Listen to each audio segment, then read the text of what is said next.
Part 2, Relationship as Spiritual Practice. Chapter 6, Dissolving the Pain Body. Part 2, Relationship as Spiritual Practice. Chapter 6. Love is state of being. Your love is not outside, it is deep within you. You can never lose it, and it cannot leave you. It is not depend on the some other body, some external form. Chapter 6, Dissolving the Pain Body. The greater part of human pain is unnecessary. It is self created as long as the unobserved mind runs your life. The pain that you create now is always some form of non acceptance, some form of unconsciousness resistance to what is. On the level of thought, the resistance is some form of judgment. On the emotional level, it is some form of negativity. The intensity of the pain depends on the degree of resistance to the present moment, and this is true depend on how strongly you are identified with your mind.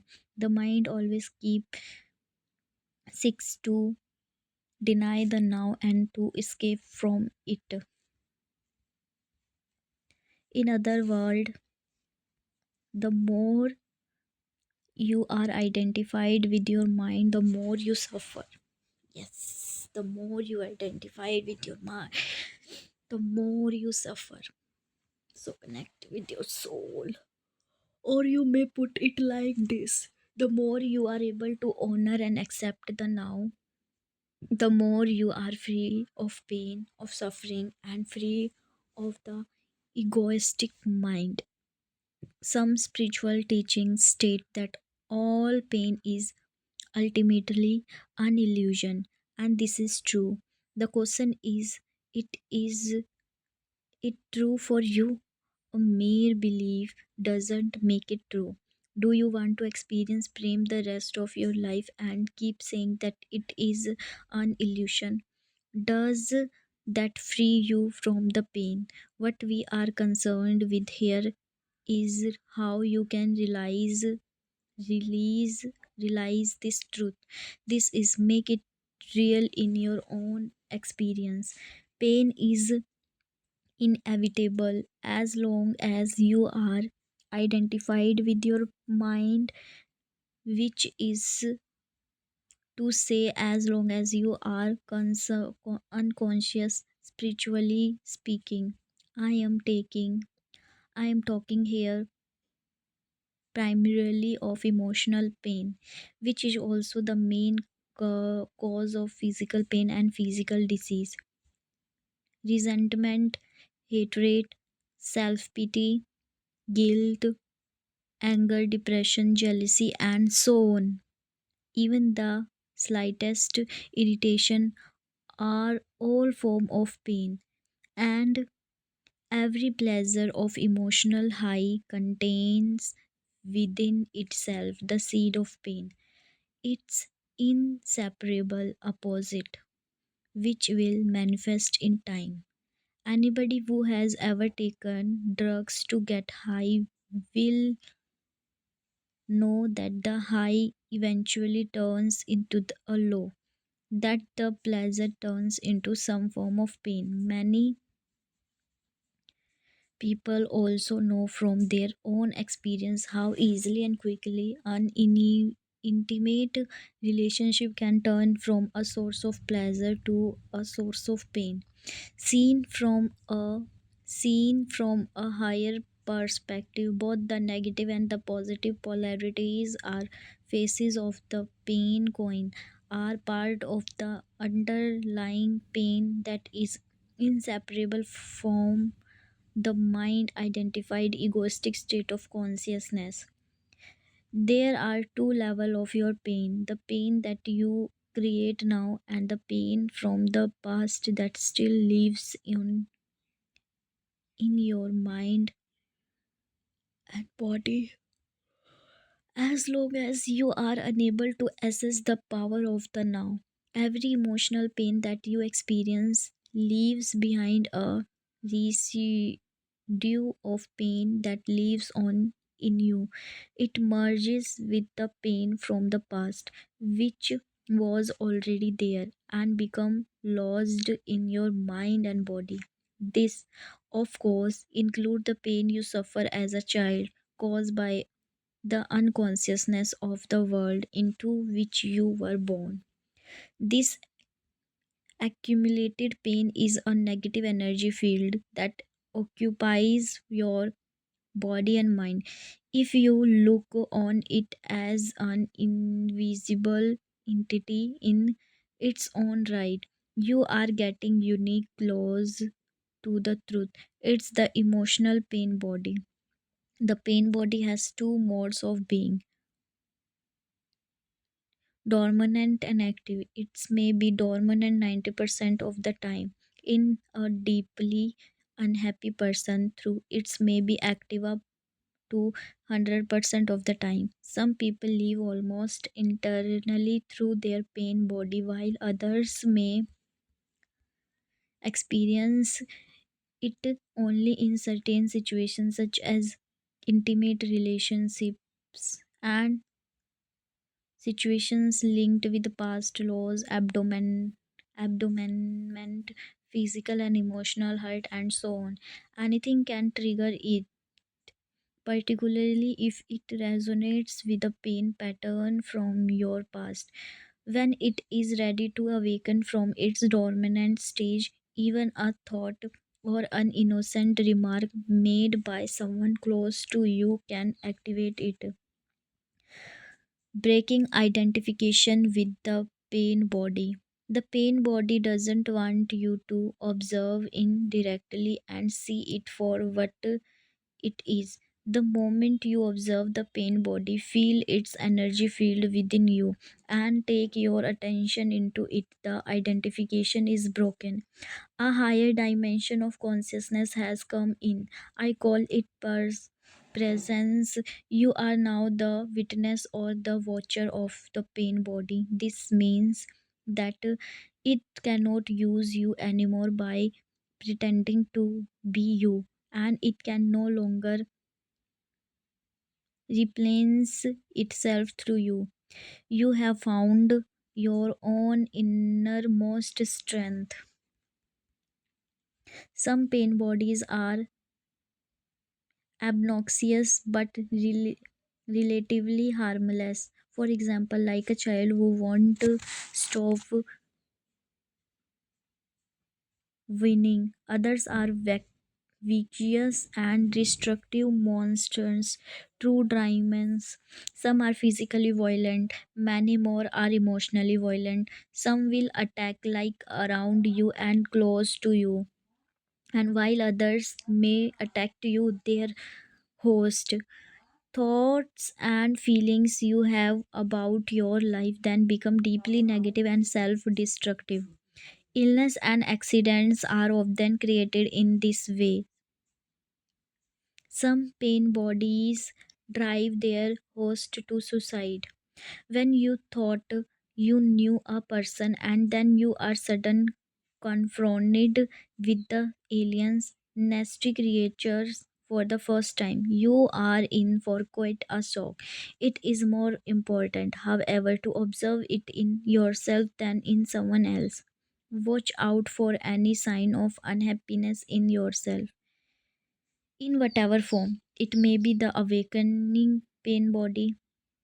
This can take the form of irritation, impatience, a somber mood, a desire to hurt, anger, rage, depression, a need to have some drama in your relationship, and so on. Catch it the moment it awakens from its dormant state. The pain body wants to survive just like every other entity in existence, and it can only survive if it gets you to unconsciously identify with it. It can then rise up, take you over, become you, and live through you. It's it needs to get its food through you. It will feed on any experience that resonate with its own kind of energy. Anything that creates further pain in whatever form, anger, destructiveness, hatred, grief, emotional drama, violence, and even illness. So, the pain body, when it has taken you over, will create a situation in your life that reflects back in own energy frequency for it to feed on. Pain can only feed on pain. Pain cannot feed on joy. It finds it's quite indigestible.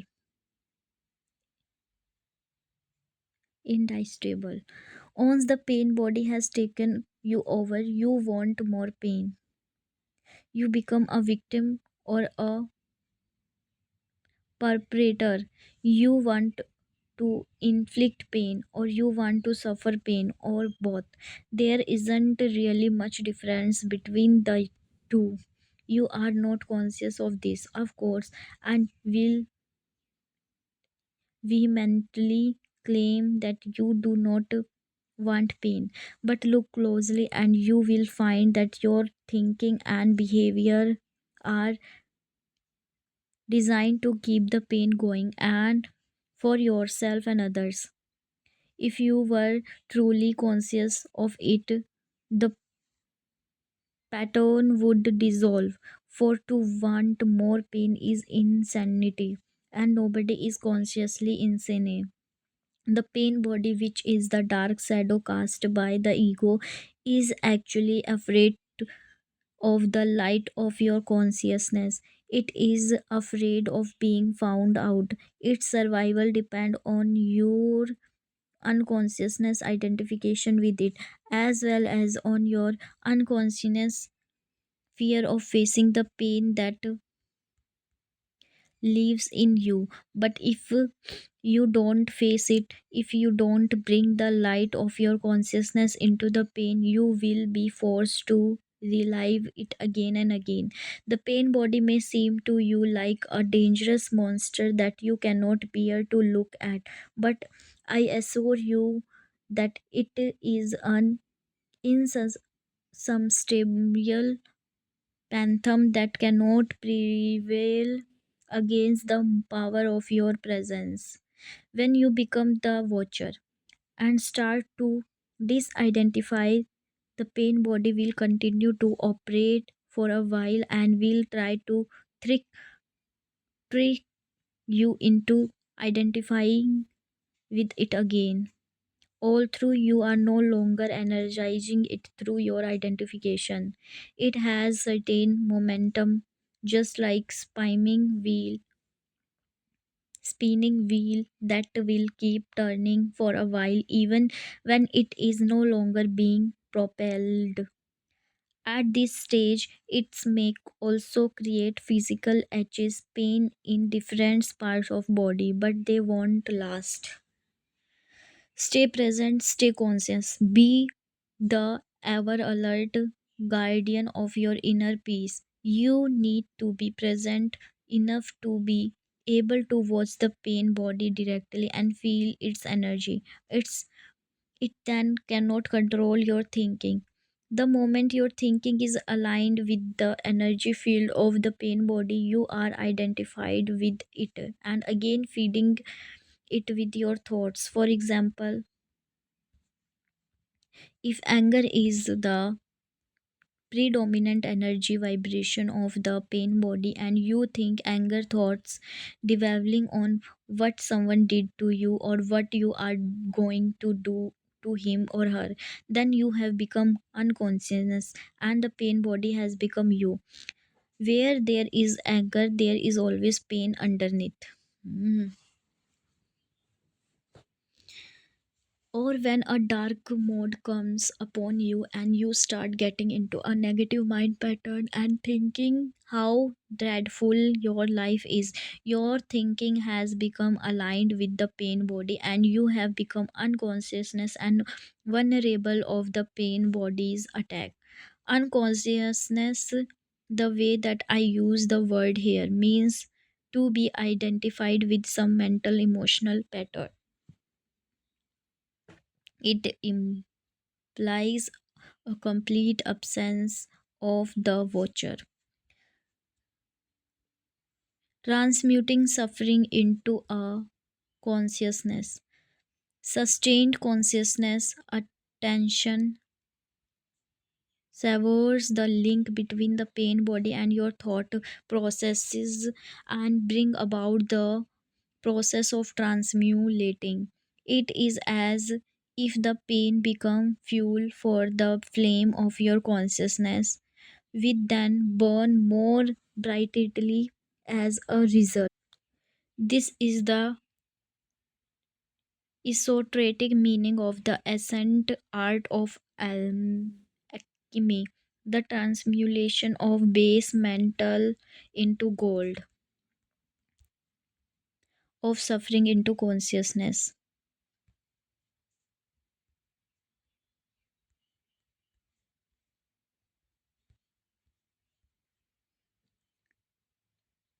The transmutation of base metal into gold, suffering into consciousness.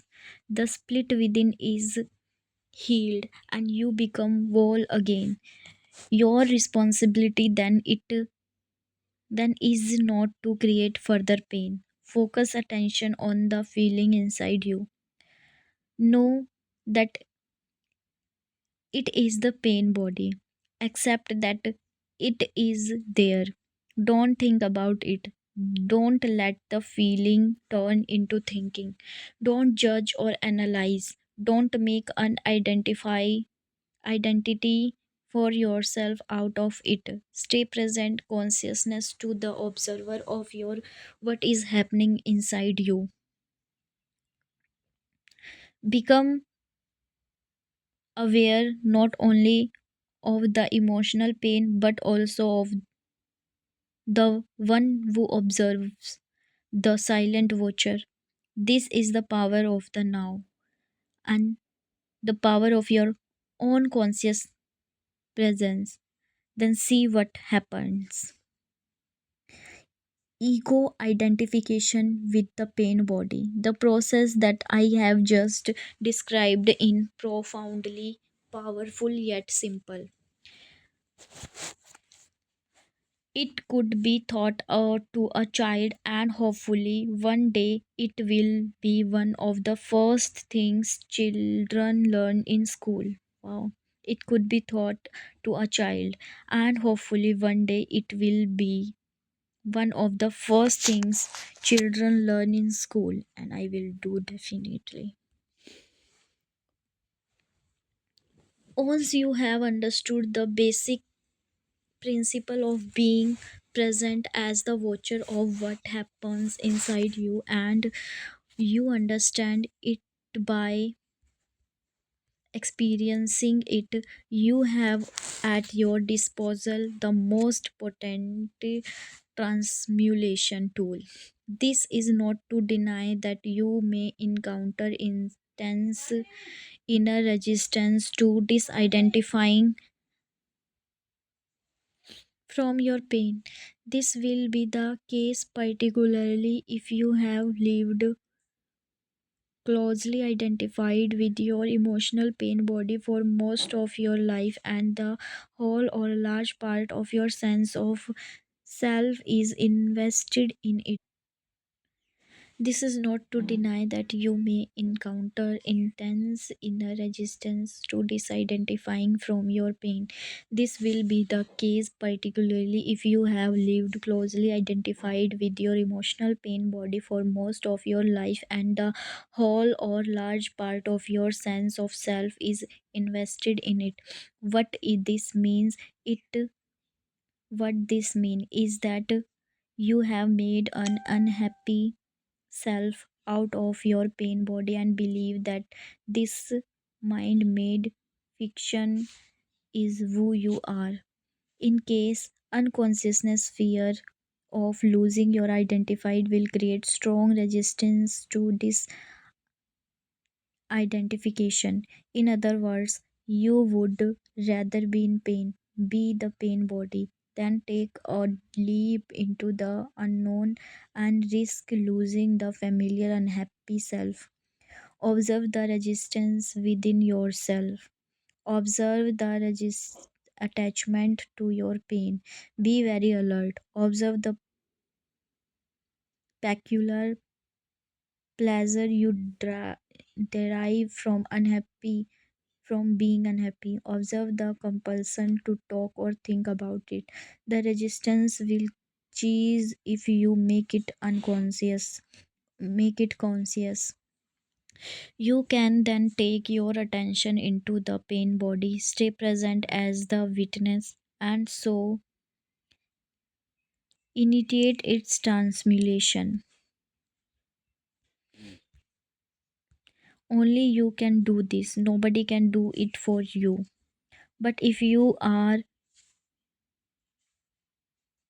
fortunate enough to find someone who is intentionally conscious, if you can be with them and join them in the state of presence, that can be helpful and will accelerate things. In this way, your energy, your own light will quickly grow stronger. When a log that has only just started to burn is placed next to one that is burning fiercely, and after a while they are separated again, and the first log will be burning with much greater intensity. After all, it is the same fire. To be such a fire is one of the functions of a spiritual teacher. Some therapists may also be able to fulfill that functions, provided that they have gone beyond the level of mind and can create and sustain a state of intense conscious presence while they are working with you. The first things to remember is this: as long as you make an identity for yourself out of the pain, you cannot become free of it. As long as part of your sense of self is invested in your emotional pain, you will unconsciously resist or sabotage every attempt that you may make to heal that pain. Why? Quick, simply because you want to keep yourself intact, and the pain has become an essential part of you. This is an unconsciousness process, and the only way to overcome it is to make it conscious. The power of your presence to suddenly see that you are or have been attached to your pain can be quite a shocking realization. The moment you realize this, you have broken the attachment. The pain body is an energy field, almost like an entity that has become temporarily lodged in your inner space. It is life energy that has become trapped energy that is no longer flowing. Of course, the pain body is there because of certain thing that happened in past, and pa- it is living past in you, and if you identify with it, you identify with the past. A victim identity is the belief that the past is more powerful than the present, which is the opposite of the truth. It is the belief that other people and what they did to you are responsible for who you are now, for your emotional pain or your inability to be your true self. The truth is that the only power there is contained within the moment. It is the power of your presence. Once you know that, you also realize that you are responsible for your inner space now. Nobody else is, and that the past cannot prevail against the power of the now. Unconsciousness create it. Consciousness transmute it into itself. St. Paul expressed this universal principle beautifully. Everything is shown up by being exposed to the light, and whatever is exposed to the light, itself become light. Just as you cannot fight the darkness, you cannot fight the pain body. Trying to do so would create inner conflict and thus further pain. Watching it is enough. Watching it implies accepting it as part of what is at that moment.